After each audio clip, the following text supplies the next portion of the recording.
옷이나 가방처럼 사람들이 자주 사용하는 물건들은요, 그 물건의 쓰임새에 따라서 가치가 결정됩니다. 얼마나 튼튼한가, 또 실용적인가, 혹은 그 디자인이 얼마나 사람들의 이목을 집중시키는가.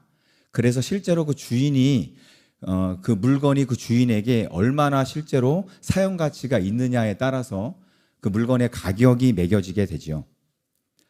제가 특별히 옷에 관심이 있는 건 아니지만 설교를 위해서 인터넷 자료를 좀 찾아봤습니다. 인터넷에서 두어 달쯤 전에 국내 한 브랜드의 옷이 세간에 화제가 된 적이 있어요. 재계에서는 패셔니스타로 통한다고 하더라고요. 이부진 신라호텔 사장이 대학생들을 만난 자리에서 입고 나온 회색 톤의 투피스였습니다. 재벌 3세인데다가 대기업 사장님이 입은 옷이라서 모두들 고가의 명품으로 생각하기가 쉬웠는데 무려 가격이 11만 9,700원이었습니다. 살만하죠, 그 정도면? 예. 요즘에 시급이 10,000원이니까 하루만 열심히 일해도 살 수 있는 그런 정도의 옷입니다. 이부진 사장이 이 옷을 입은 사진이 언론에 공개되면서 이 옷의 판매량이 무려 300배가 늘어났다고 합니다. 그리고 해당 쇼핑몰의 방문자 수가 폭증했다고 합니다. 그 옷의 실용성이나 디자인 전혀 변화가 없었어요. 그런데 그 옷의 가치가 갑자기 크게 올라가 버린 거예요. 이유는 딱 한 가지입니다. 그 옷을 입은 주인 때문이에요. 보통 우리가 옷이 날개다 이런 말을 하죠. 옷이 사람을 빛나게 해주는데 이건 반대입니다. 주인이 오히려 옷을 빛나게 해준 경우입니다. 사람들은 저마다 자신의 가치를 높이기 위해서 애쓰지요. 사회적인 지위를 얻고자 노력하고 또 재산을 모으는 일에 힘을 쓰는 사람들이 꽤 많습니다. 자신이 좋은 교육을 받을 뿐만 아니라 자녀들에게 좋은 교육을 해주고 싶어하는 부모들, 여기 계신 분들 대부분일 겁니다. 왜냐하면 그것이 그 사람의 가치를 올려준다고 생각하기 때문이죠. 사람의 외모 관리 역시 사람의 가치를 올려주는 중요한 방법 중에 하나입니다. 이 모든 것들이 전부 다 자신의 가치를 높이기 위한 사람들의 노력입니다. 그러나 정말 우리가 한번 생각해 봅시다. 정말 이러한 노력들이 그 사람의 본질적인 가치를 올려줄까? 도대체 사람의 본질적인 가치라는 것은 어디에서 비롯하는 것일까? 이사야에 보면 이런 말씀이 있습니다. 2장 22절이죠. 너희는 인생을 의지하지 말라. 그의 호흡은 코에 있나니 세말 가치가, 세어볼 가치가 어디 있느냐? 사람이 아무리 잘난 척을 해보아도요, 결국 유한한 이 육신 안에 우리가 갇혀서 사는 존재일 뿐이라는 말씀이에요.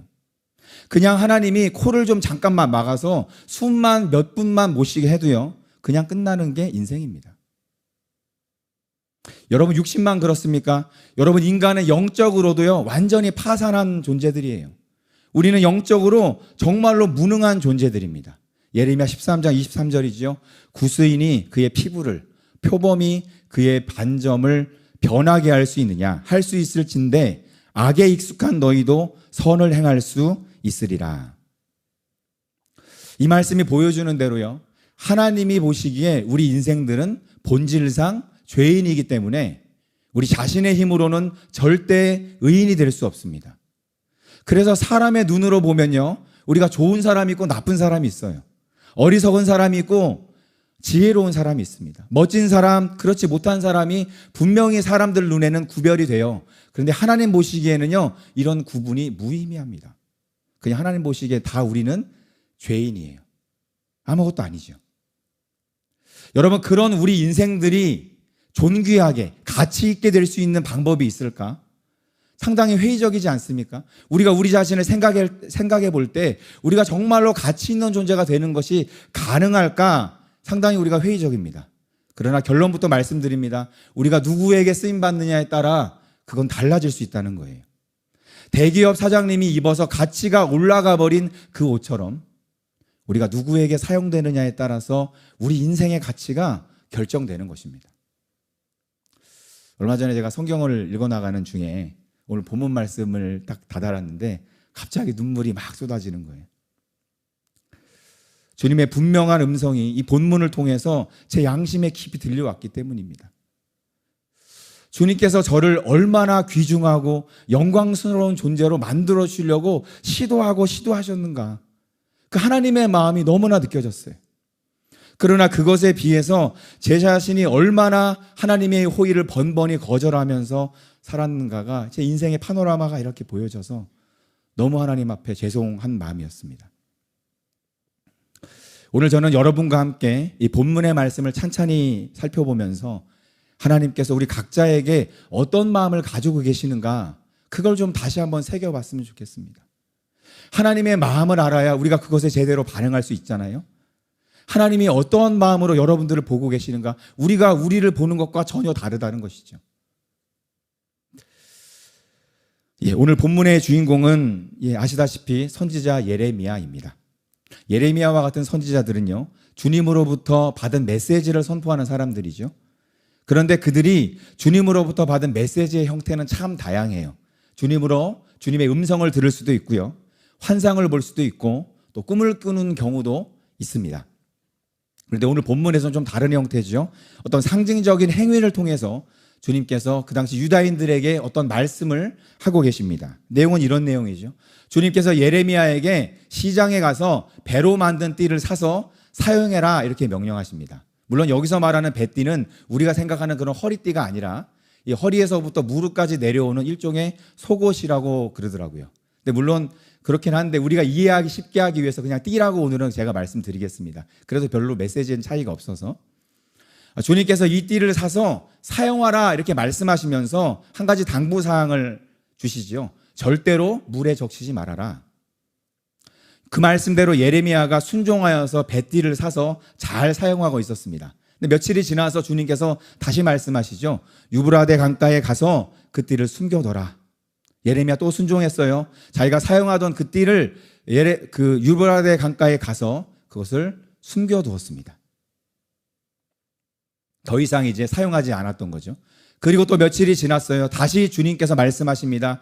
띠를 숨긴 곳에 가서 그 띠가 상태가 어떤지 한번 다시 확인해봐라, 말씀하십니다. 여러분, 결과가 어땠을까요? 한동안 사용되지 못한 채 축축한 강가에 있었던 띠는 썩어서 다시는 사용할 수 없을 정도가 되어버렸습니다. 그리고 비로소 주님의 음성이 들리기 시작해요. 9절로 10절인데요. 우리 같이 한번 읽어보도록 하겠습니다. 시작. 여호와께서 이와 같이 말씀하시니라. 내가 유다의 교만과 예루살렘의 큰 교만을 이같이 썩게 하리라. 이 악한 백성이 내 말 듣기를 거절하고 그 마음에 완악한 대로 행하며 다른 신들을 따라 그를 섬기며 그에게 절하니 그들이 이 띠가 쓸 수 없음 같이 되리라. 아멘. 하나님의 엄중한 경고의 말씀입니다. 하나님 앞에서 교만했던 유다 사람들을 이 썩어버린 띠처럼 만들어 버리시겠다, 그런 말씀이에요. 여러분, 왜 하나님께서 이토록 무서운 경고의 말씀을 하셨을까요? 그들이 하나님 말씀 듣기를 거절하고 다른 신들을 섬겼기 때문이다. 본문이 그렇게 말해요. 그리고 안타까운 주님의 말씀이 이어집니다. 11절입니다. 여호와의 말씀이니라. 띠가 사람의 허리에 속함 같이 내가 이스라엘 온 집과 유다 온 집으로 내게 속하게 하여 그들로 내 백성이 되게 하며 내 이름과 명예와 영광이 되게 하려 하였으나 그들이 듣지 아니하였느니라. 사람이 허리띠를 자기 몸에 가까이 메고 다니는 것처럼 하나님께서 유다 백성들을 가까이 하여서 그들을 통해 하나님의 이름, 그분의 명예, 영광을 온 세계의 세상에 나타내려고 하셨습니다. 이게 하나님의 의도, 목적이었어요. 그러나 그들이 하나님께 쓰임받을 수 없을 정도로 썩어버려서 그렇게 하실 수 없었다. 여러분, 하나님의 안타까운 마음이 느껴지지 않으십니까? 본문의 말씀은 물론 바벨론에게 멸망당하기 직전에 유다 백성들에게 주신 경고의 말씀입니다. 그래서 그 본질에 있어서, 그러나 그 본질에 있어서 모든 인생들에게 해당되는 말씀이기도 해요. 여러분, 인생은 딱 두 가지뿐이지요. 하나님께 쓰임받는 인생, 하나님과 무관하게 방치된 인생, 둘밖에 없어요. 여러분은 어느 쪽이십니까? 여러분 어느 쪽이세요? 또 여러분들은 어떤 삶을 살기를 원하십니까? 오늘 제가 본문 말씀을 소개해드렸는데 여러분이 본문 말씀을 듣는 중에 어떤 주님의 음성을 여러분 들으셨는지 궁금합니다.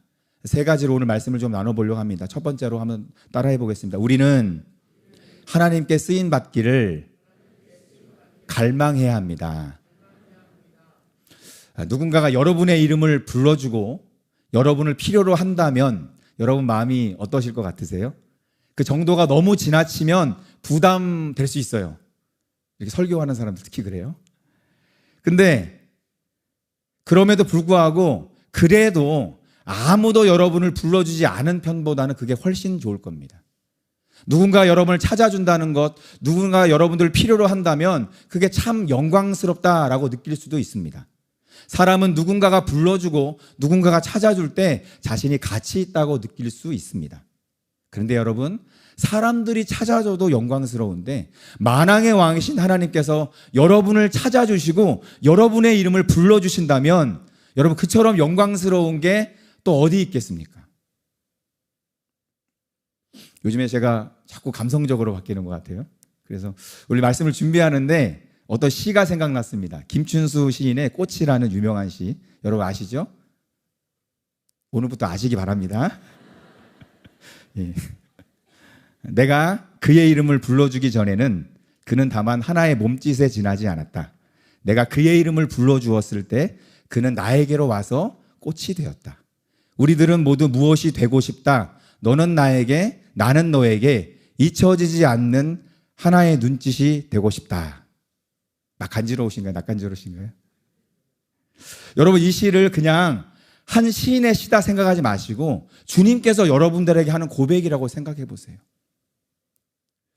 주님이 여러분들을 그렇게 부르고 계신 거예요. 너는 꽃이다.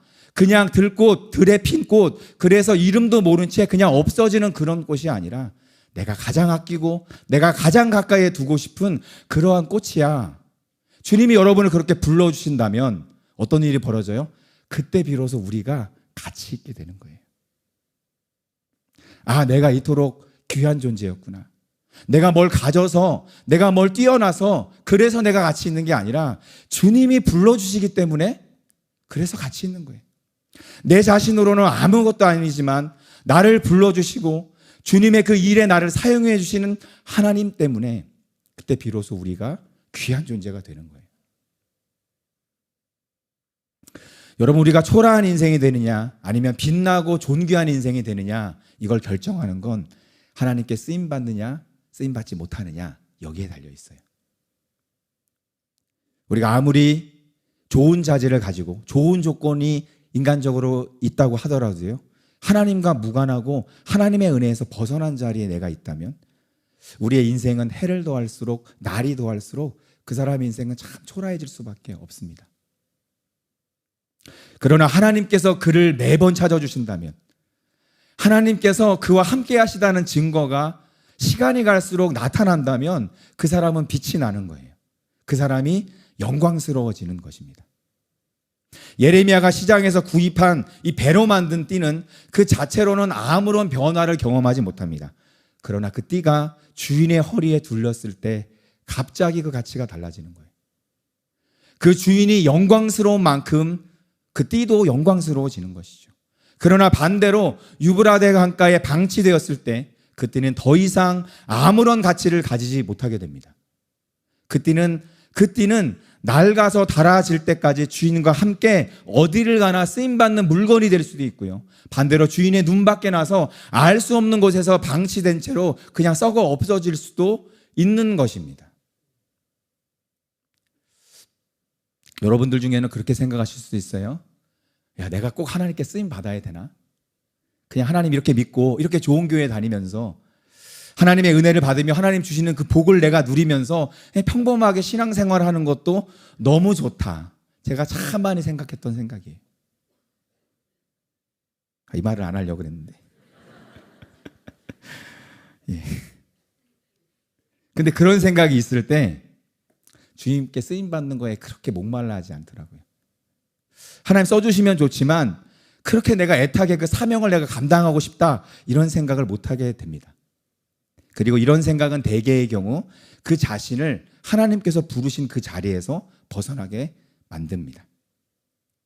근데 여러분 정말로 그래도 됩니까? 하나님 우리를 불러주셨는데 그 부르신 자리를 우리가 떠나도 괜찮겠습니까? 그렇지가 않아요. 하나님께서 자신을 불러서 귀하게 사용해 주시는 것이 자신에게 있어서 얼마나 중요한가를 절실히 알았던 사도 바울이 이렇게 고백합니다. 고린도전서인데요, 9장. 내가 복음을 전할지라도 자랑할 것이 없음은 내가 부득불 할 일임이라. 만일 복음을 전하지 아니하면 내게 화가 있을 것이로다. 내가 내 자의로 이것을 행하면 상을 얻으려니와 내가 자의로 아니한다 할지라도 나는 사명을 받았노라. 그리고 사도 바울은 그 자신을 불러주신 하나님의 부르심을 감당하기 위해서 자신의 모든 것을 걸었습니다. 사랑하는 여러분, 여러분 안에 하나님께 쓰임받고자 하는 갈망이 있기를 예수님의 이름으로 축원합니다. 그냥 내가 뭔가가 되기 위해서가 아닙니다. 하나님이 그렇게 하고 싶어 하세요. 여러분 스스로 느낄 때, 나는 여태까지 하나님과 무관한 삶을 살았어.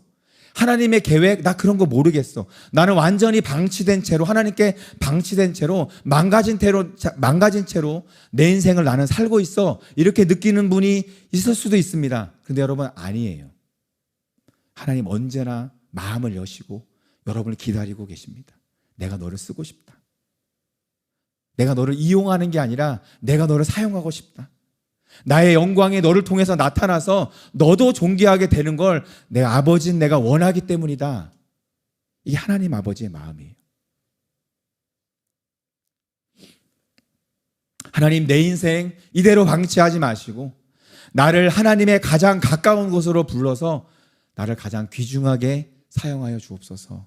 여러분, 이게 우리의 갈망이 되어야 될 줄로 믿습니다. 그럼 여러분, 시간이 가면 갈수록 여러분 오늘보다 여러분이 마지막 하나님 앞에 가는 그날 여러분의 얼굴에서 하나님의 영광이 더 드러나게 될 줄로 믿습니다. 두 번째로요, 한번 따라해 보겠습니다. 우리 안에 스며드는 세속의 즐거움을 경계하십시오. 우리가 하나님께 쓰임받아야 되는 이유는 방금 말씀드렸듯이 그것이 인생으로서 가장 영광스럽고 가치 있는 일이기 때문입니다. 그러나 이것이 이유의 전부는 아닙니다. 우리가 만약 하나님께 쓰임받지 못한다면 우리는 하나님이 아닌 이 세상 신에게 이용당하는 삶을 살게 될 것이기 때문입니다. 여러분, 영적인 세계에는 중립지대가 없다라는 말씀을 제가 드리고 있는 거예요. 하나님 아니면 마귀입니다.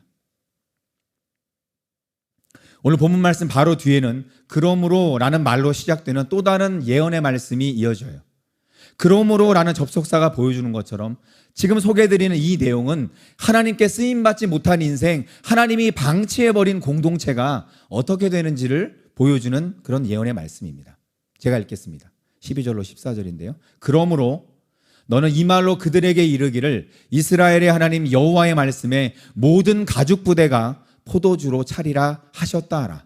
그리하면 그들이 내게 이르기를 모든 가죽 부대가 포도주로 찰 줄을 우리가 어찌 알지 못하리요 하리니 너는 다시 그들에게 이르기를 여호와의 말씀에 보라, 내가 이 땅의 모든 주민과 다윗의 왕위에 앉은 왕들과 제사장들과 선지자들과 예루살렘 모든 주민으로 잔뜩 취하게 하고 또 그들로 피차 충돌하여 상하게 하되 부자 사이에도 그러하게 할 것이라. 내가 그들을 불쌍히 여기지 아니하며 사랑하지 아니하며 아끼지 아니하고 멸하리라 하셨다 하라. 여호와의 말씀이니라.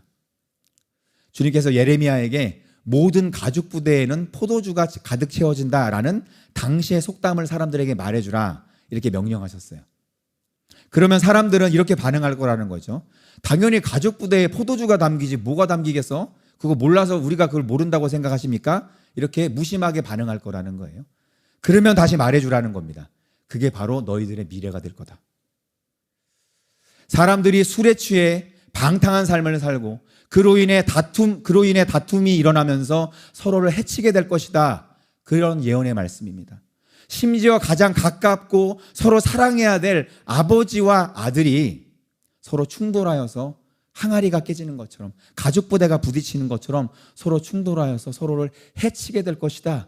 그것이 너희 유다의 미래가 될 것이다. 그 말씀을 엄중하게 선포하라고 말씀하십니다. 여기서 멸하리라 라고 번역된 단어는 앞에서 지금 설명해 드린 이 띠가 썩는다라고 할 때 썩다라랑 똑같은 단어예요. 마치 방치된 뱃띠가 썩어버리는 것처럼 하나님께서 방치해버린 유다 민족은 방탕과 다툼으로 멸망을 당하게 될 것이다 라는 예언의 말씀입니다. 여러분, 로마서 1장에 보면 사람이 그 마음에 하나님 두기를 싫어했을 때 어떤 일이 벌어지는지가 상세하게 나와 있어요. 그냥 감정적으로 하나님 두기를 싫어했다, 우리는 거기서 끝나는 줄로 아는데 그 뒤에 무시무시한 일들이 일어나요. 제가 한번 읽어보겠습니다. 또한 그들이 마음에 하나님 두기를 싫어하며, 그냥 마음에 하나님 두기를 싫어한 거예요. 그런데 거기서 끝난 게 아니라 하나님께서 그들을 그 상실한 마음대로 내버려 두사 합당하지 못한 일을 하게 하셨으니 곧 모든 불의, 추악, 탐욕, 악의가 가득한 자요, 시기, 살인, 분쟁, 사기, 악독이 가득한 자요, 수군수군하는 자요, 비방하는 자요, 하나님께서 미워하시는 자요, 능욕하는 자요, 교만한 자요, 자랑하는 자요, 악을 도모하는 자요, 부모를 거역하는 자요, 우매한 자요, 배악한 자요, 무정한 자요, 무자비한 자라. 여러분, 하나님을 그 마음에 두지 않고 살아가는 게 이렇게 위험한 일입니다. 세상에서 벌어지는 온갖 나쁜 일들, 그게 바로 하나님을 그 마음에 두기를 원하지 않는 그 사람들을 통해서 이 땅에 다 벌어지는 일들이에요. 여러분, 그런 사람들이 모인 나라 어떻게 되겠습니까? 여러분, 우리의 가정과 사회에 분열과 다툼이 심해지는 이유, 그것은 하나님이 함께하지 않으시기 때문입니다. 사람들은 화합을 해보려고 하고요, 타협을 해보려고 애를 씁니다. 그렇지만 결국은 뭐라고 말해요? 야, 더 이상 안 되겠다, 그냥 갈라서자. 그리고 포기해버립니다. 분열되고 파괴되어 버리는 거예요. 왜 그렇죠? 하나님께서 하나님의 일에 그들을 사용하지 않으시니까 그 마음에 사단이 주는 생각이 들어가고 사단이 시키는 일을 그들이 하기 때문이에요. 여러분 아시죠? 사단은 죽이고 빼앗고 멸망시키는 존재입니다. 당연히 어떤 일이 벌어지겠어요? 분열과 다툼이 그곳에서 일어나는 것입니다. 그러나 반대로 우리가 하나님께 쓰임받을 때, 우리가 하나님이 원하시는 자리에 서 있고 하나님의 일에 동참하게 될 때 어떤 은혜가 부어집니까? 하나님의 생각과 하나님의 마음이, 하나님의 은총이 우리의 마음에 가득 부어집니다. 다투는 게 아니에요. 우리의 생각과 마음이 점점점 하나가 될 수밖에 없어요.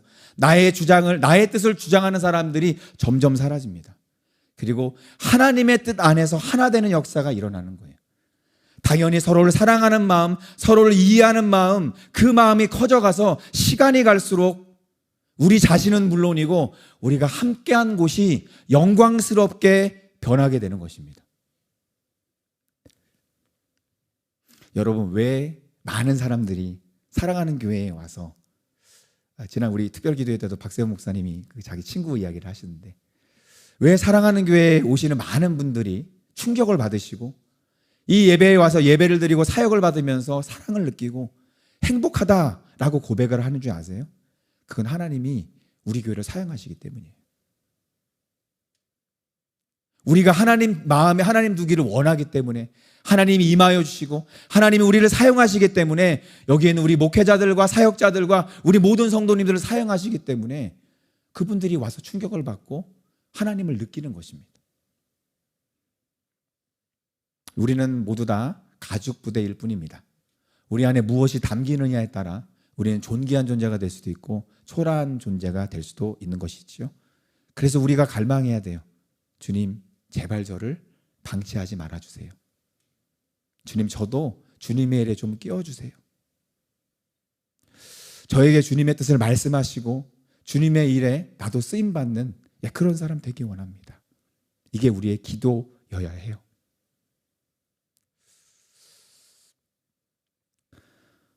그러기 위해서 우리가 주의해야 되는 것이 있다면 세상의 즐거움입니다. 왜 사람들이 하나님을 그 마음에 두지 않으려고 할까요? 다른 것을 그 마음에 품기 때문입니다. 하나님께서 예레미야에게 뱃띠를 사라고 하신 후에 한 가지 주의사항을 주시죠. 그것을 절대로 물에 적시지 말아라. 왜일까요? 확언할 수는 없습니다만 결국 이 띠가 습기가 많은 강가에 버려졌고 그 결과 썩어졌다라는 점을 생각해 볼 때 여기서의 물은 하나님의 백성으로 하여금 부패하게 만드는 그 무엇이다라고 생각해 볼 수 있을 거예요. 하나님께서 자신의 백성들을 사용하시기 위해서 반드시 요구하는 것이 있습니다. 그들의 마음과 삶이 거룩해야 돼요. 하나님을 위해서, 하나님께서 명하시는 일을 위해서 늘 그 마음이 구별되어 있어야 된다. 그 생각이 구별되어 있어야 된다. 그 말씀입니다. 그렇지 않고 세상의 것들로 그 마음을 채워버리게 되면 정작 하나님이 부르실 때, 하나님께서 불러서 사용하고자 하실 때 그가 엉뚱한 반응을 하게 될 거예요. 그래서 야고보 사도는 하나님 앞에서의 경건, 다시 말해서 거룩한 삶에 대해서 이렇게 짤막하게 이야기를 합니다. 야고보서 1장입니다. 누구든지 스스로 경건하다 생각하며 자기 혀를 재갈 물리지 아니하고 자기 마음을 속이면 이 사람의 경건은 헛것이라. 하나님 아버지 앞에서 정결하고 더러움이 없는 경건은 자기를 지켜 새 속에 물들지 아니하는 그것이니라. 우리는 다른 기준을 가지고 자신이 정결하다, 거룩하다 착각해서는 안 돼요. 자신이 얼마나 기도를 많이 했는가, 자신이 얼마나 신앙생활의 외형을 잘 갖추고 있는가, 자기가 얼마나 특별한 직분을 받았고 자기가 얼마나 과거에 특별한 체험을 했는가, 이런 것을 붙잡으면서 그러니까 난 특별해, 하나님께 구별된 사람이야 라고 생각하면 그 생각이 다 헛것이다 라는 것이죠. 근데 진짜 거룩, 진짜 경건은 뭐라고 여기서 말해요? 자기를 지키는 겁니다. 자기를 새 속에 물들지 아니하게 하는 거예요. 세상은 끊임없이 신자들의 눈과 귀를 사로잡으려고 하지요. 육신을 즐겁게 하고 마음을 기쁘게 하는 것들로 계속 유혹을 합니다. 그리고 그것들을 계속해서 탐닉하게 만들려고 해요. 처음에는 그냥 취미생활로 시작한 것이 나중에는 그 사람을 집어삼켜버립니다. 새 속에 물들어 버리는 거죠. 물론 이런 것들이 그 자체로 다 나쁘다, 그런 극단적인 말씀 드리는 거 아닌 거 아실 겁니다. 하나님께서는 우리를 사랑하시기 때문에 많은 좋은 것들을 누리도록 선물을 주시는 분이세요. 그러나 적어도 하나님께서 우리를 사용하고자 하실 때 우리는 기꺼이 이런 것들을 우리 마음에서 내려놓는 결단이 있어야 돼요. 우리의 마음이 세상의 즐거움에 물들어서 주님이 부르시는데도 전혀 반응하지 않는 불상사가 생길 수도 있기 때문입니다. 마치 아이들이 재밌는 놀이에 빠져 있으면 부모가 아무리 불러도 전혀 대답하지 않잖아요. 우리가 지금 이 시기에는 이것을 주의해야 되는 거예요. 하나님이 이전에는 허용하셨던 것들도, 하나님이 괜찮다고 말씀하셨던 것도, 이제 하나님이 우리를 부르실 그 시점에 와서는 하나님 그것도 내려놓으라고 말씀하시는 거예요. 하나님은 지금 여러분과 저를 모두 다 부르고 계십니다. 그분의 귀한 통로로 우리 모두를 가까이 하셔서 여호와 하나님의 영광을, 그분의 이름의 위대함을 세상에 드러내고자 하셔요. 진심입니다. 요즘에 특별기도회, 그리고 매번 주옥 같은 말씀들이 교회에서 선포되는 걸 보면서 그런 마음이 간절히 드는 거예요. 하나님, 더 많은 하나님의 사람들이 일어나기를 원합니다.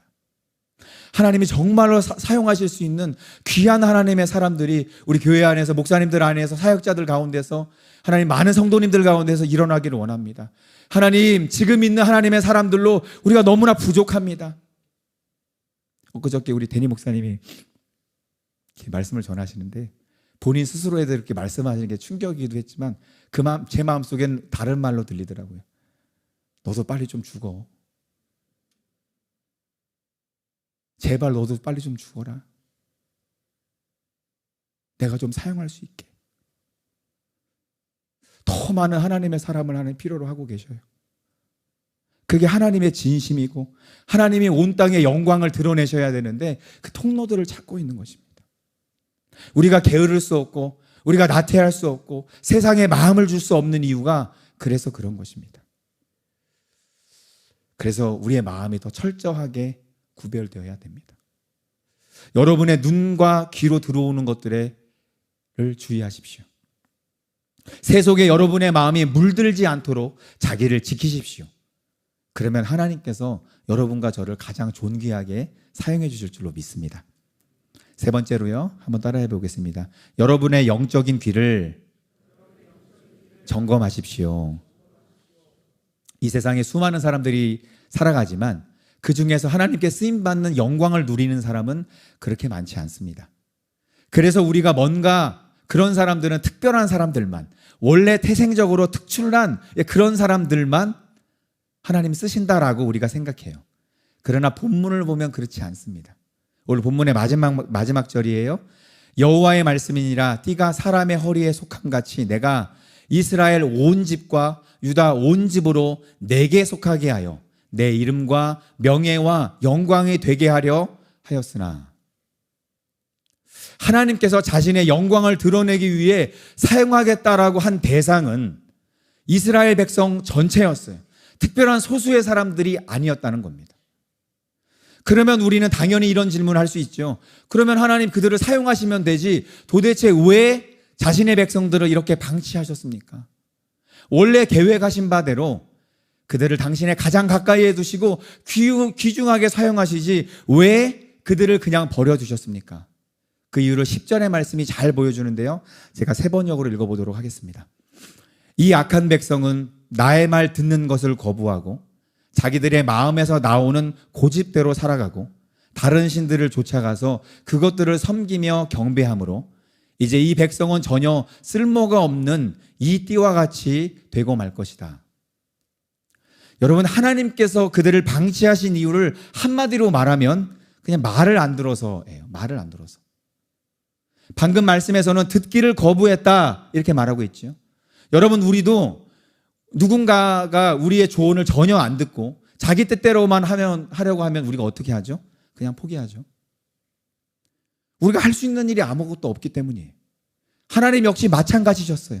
유다가 듣지 않으니까 그냥 방치하실 수밖에 없으셨던 겁니다. 그렇다면 왜 유다는 하나님의 말씀을 듣지 않았죠? 방금 읽어드린 말씀에는 고집대로 살아가고 라는 표현이 나와 있어요. 개역개정에서는 완악한 대로 이렇게 표현합니다. 그렇습니다. 우리에게 고집이 있을 때 아무리 좋은 말을 들려줘도요, 못 들어요.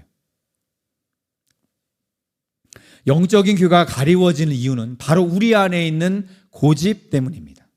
우리 안에 어떤 고정된 생각이 자리를 잡게 되면 하나님의 음성은 들어올 여지가 없어요. 그냥 아예 그것은 생각도 안 합니다. 아예 생각도 안 해요. 우리는 요나라는 선지자에 대해서 잘 알지요.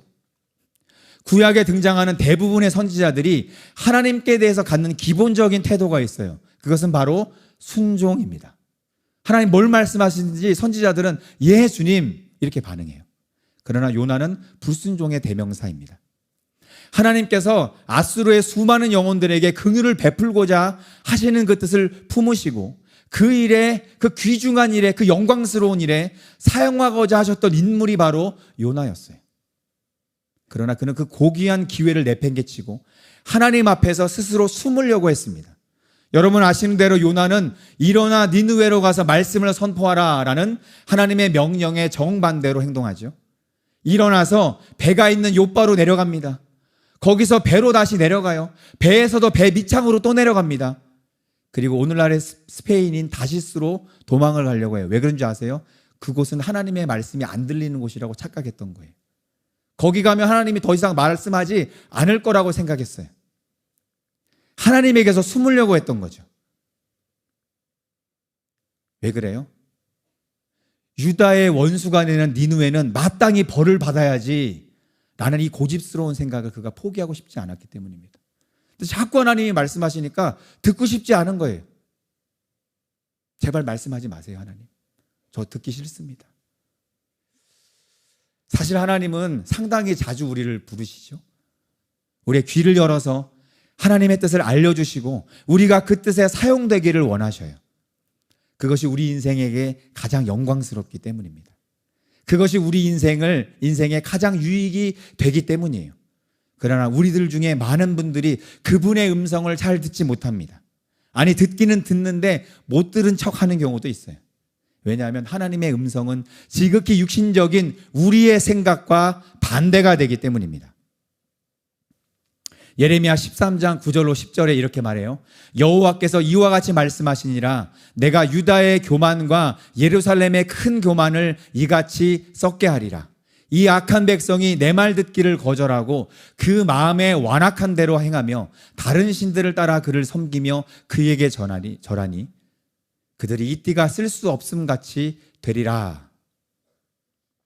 유다는 자신들에게 부와 귀를 가져다 줄 것이라고 믿는 이방 신들을 자신들의 마음과 눈앞에 두었어요. 그리고 그것을 끝끝내 포기하지 않았습니다. 그걸 고집했죠. 그들의 귀는 막혔고 주님 앞에서 방치되어서 쓰임받지 못했습니다. 유다인들만 그럴까요? 우리 역시 마찬가지 아닙니까? 사람들은 저마다 자신이 좋은 것이라 믿는 것을 위해 살아갑니다. 기업인들은 돈을 벌기 위해 열심히 살아가죠. 어떤 사람들은 권력의 맛에 취해 그것을 누리기 위해서 최선을 다해 살아갑니다. 어떤 사람은 가정의 행복이 인생의 목표예요. 배우자와 자녀들을 기쁘게 하기 위한 이 다소 건전한 그런 것을 목표로 살아가는 그런 사람도 있습니다. 또 어떤 사람들은 특정한 정치 신념이나 사상을 고집스럽게 붙잡는 경우도 있어요. 좀 더 가볍게는 특정한 취미 생활에 자신의 인생을 거는 사람도 있습니다. 문제는 이 모든 것이 사실상 우상이 되어서 하나님이 부르실 때 그 소리를 듣지 못하게 만든다는 바로 그 사실이에요. 하나님 이것만은 포기할 수 없습니다. 이것만은 내려놓지 않을 거예요. 제발 이것에 대해서 아무 말씀하지 마세요. 이렇게 하나님께 항변하는 거죠. 안타까운 마음으로 하나님이 다시 부르시고 다시 말씀하시지만 그때마다 번번이 하나님 거절당하시죠. 그러면 나중에 하나님이 아예 부르지 않으실 수도 있습니다. 이 중요한 문제를 해결하지 않은 채 많은 사람들이 사역의 자리에서 주님을 섬기겠다고 나서요. 그리고 하나님께서 계시지 않는 곳, 하나님께서 인도하시지도 않은 곳인데 자기의 일, 자기의 만족을 위해서 사역을 하면서 인생을 낭비하는 사람들이 얼마나 많은지 모릅니다.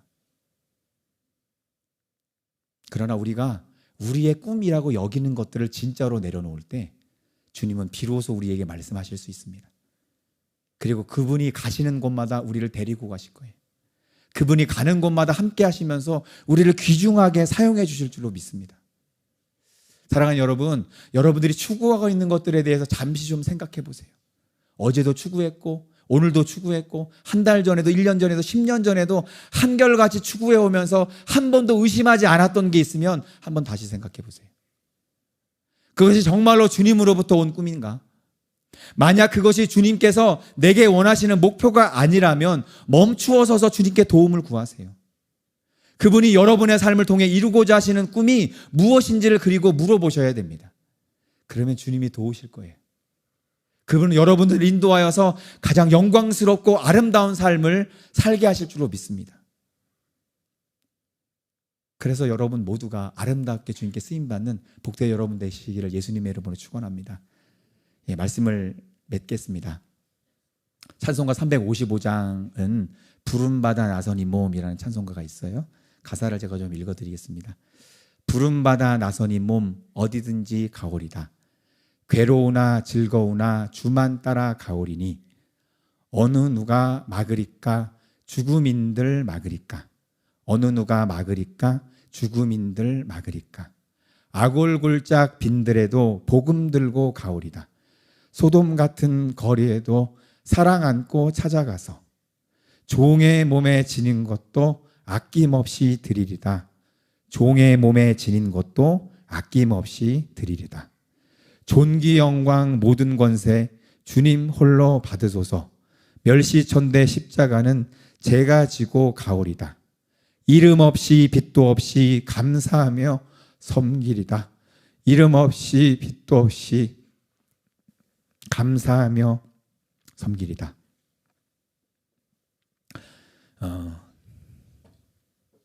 하나님께 쓰임받는 사람의 마음가짐이 구체적으로 어떠해야 되는지를 보여주는 찬송가 가사입니다. 젊은 시절 교회에서 이 찬송가를 종종 부를 때마다 이 가사에 제가 지금처럼 감정이입이 되어서 눈물을 참 많이 흘렸었어요. 아마 많은 분들이 저와 같은 경험을 하셨을 겁니다. 그런데 신앙생활을 계속 해나가다 보니까 은혜스럽게 결단하면서 이 찬송을 부르는 거하고 실제로 하나님께서 나를 사용하고자 하시는 그 자리로 부르실 때 내가 보이는 반응이 꼭 같은 것은 아니었다는 것을 제가 알게 되었어요. 겉으로 보면 주님께 쓰임받는 것이 죽는 것처럼 보이기 때문이었습니다. 제가 생각했던 거랑 많이 달랐어요. 그러나 오늘 말씀에서 나눈 것처럼 인생에서 가장 영광스러운 것은 하나님께서 우리를 사용하시는 것입니다. 하나님은 우리를 소모하려고 하시는 게 아닌데 우리가 볼 때는 내가 소모되는 것처럼 보여요. 그래서 피하고 싶은 거죠. 그러나 하나님은 우리를 사용하심으로 가장 영광스럽게 만들어주기 원하시는 그 진실된 마음이 있습니다. 우리가 포기되지 않을 때 하나님의 것으로 채울 수 없기 때문에 이 과정을 통과하지 않을 수가 없는 거예요. 저는 지금 이 순간도 하나님의 이 일이 진행되고 있다고 믿습니다. 그것은 다른 게 아닙니다. 지금 우리 사랑하는 교회를 통해서 매 순간 보배와 같은 말씀을 하실 때마다 하나님 뭔가 하나하나를 지금 하고 계세요. 또 오늘도 마찬가지 하나님 한 가지 일을 하기를 원하십니다. 부름받아 나선 이 몸, 이 찬송을 은혜스럽게 부르는 우리와 실제로 주님이 부르실 때 우리가 보이는 반응이 똑같아지도록 하나님 지금 역사하고 계신 거예요. 그것은 우리의 모든 고집이 내려지는 것이죠. 우리 안에 세상을 사랑하는 마음이 내려지게 하는 바로 그것입니다. 내 자신의 뜻보다 하나님의 뜻이 더 온전하다는 것을 진심으로 알고 기꺼이 그 뜻에 내 자신을 순복시키는 사람이 되게 하는 거, 그거 지금 주님이 하고 계신 거예요. 요한복음 마지막 장에는 다음과 같은 예언의 말씀이, 예수님이 주신 예언의 말씀이 있습니다. 베드로를 향해서 주님이 주신 말씀이지요. 내가 진실로 내게 이르노니 내가 젊어서는 스스로 띠띠고 원하는 곳으로 다녔거니와 늙어서는 내 팔을 벌리리니 남이 내게 띠띠우고 원하지 아니하는 곳으로 데려가리라. 이 말씀을 하시고 베드로에게 이르시되 나를 따르라 하시니, 한 번의 그물질로 배가 가라앉을 정도로 잡히는 물고기를 보면서 베드로는 예수님의 영광에 압도되었습니다. 주님, 나를 떠나서서 나는 죄인입니다 고백했어요. 그때 주님은 그에게 나를 따라와라 말씀하셨어요. 그래서 그는 영문도 모른 채 주님을 따라갔습니다. 주님을 따르면서 그의 안에 확신이 생겼어요. 아, 나는 이분을 위해서라면 뭐든지 할 거야. 내 목숨도 아깝지 않아. 그리고 주님이 돌아가신다는 소식에 모두가 부인할지라도 나는 주님을 부인하지 않겠습니다 고백했어요. 그러나 막상 십자가가 자기 눈앞에 보였을 때 그는 주님을 저주하면서 부인하고 주님을 부인하는 자신을 발견했습니다. 그가 얼마나 절망적이었을까. 그런데 여러분, 이거는 신앙생활하는 사람이면 누구나 다 겪어야 될 과정이더라고요. 피할 수가 없어요. 외통수. 이 길을 따라가야 돼요. 그런데 그런 베드로를 주님이 찾아오셨어요. 그리고 말씀하세요. 네 자리를 떠나지 말고 내 어린 양을 먹여라. 3번이나 당부하시죠. 그리고 그가 처음 주님을 만나셨을 때 하셨던 말씀을 또 하십니다. 나를 따르라. 처음에도 지금도 여전히 너는 나를 따라와야 돼. 나는 여전히 너를 사용해서 나의 영광과 명예를 이 세상에 나타내기를 원한다. 여전히 내 안에 내 스스로 띠띠고 내가 원하는 곳으로 가고자 하는 어리석은 마음이 남아있는 거 나도 알아. 그러나 결국 나를 따라오는 너를 내가 바꿔줄 거야. 내가 아니라 내가 원하는 곳으로 내가 나아가게 될 거야. 이게 바로 주님의 예언이자 주님의 의지이기도 합니다. 여러분, 나는 아닙니다 그렇게 말씀하지 마세요. 하나님은 이 자리에 있는 우리 모두를 다 부르고 계신 거예요. 이스라엘 모든 백성을 불러서 자신의 영광을 드러내기 원하셨던 하나님께서 이 자리에 있는 우리 모두를 동일하게 부르십니다. 우리가 쓰임받는 장소는 다 다를 수 있어요. 어떤 이는 주님의 허리에, 어떤 이는 주님의 몸에 붙어 있습니다. 어떤 이는 주님의 발에 신발처럼 사용될 수 있어요. 또 어떤 이는 주님의 눈과 귀가 될 수도 있습니다. 그러나 주님이 우리를 어떻게 사용하시든지 간에 우리가 준비해야 될 것은 다 똑같아요. 나를 내려놓는 일입니다. 그러면 우리가 헤아릴 수 없는 영광스러운 마지막을 우리가 맞이하게 될 줄로 믿습니다. 가장 영광스러운 자리에서 주님과 함께 영혼을 섬기는 저와 여러분 되시기를 예수님의 이름으로 축원합니다.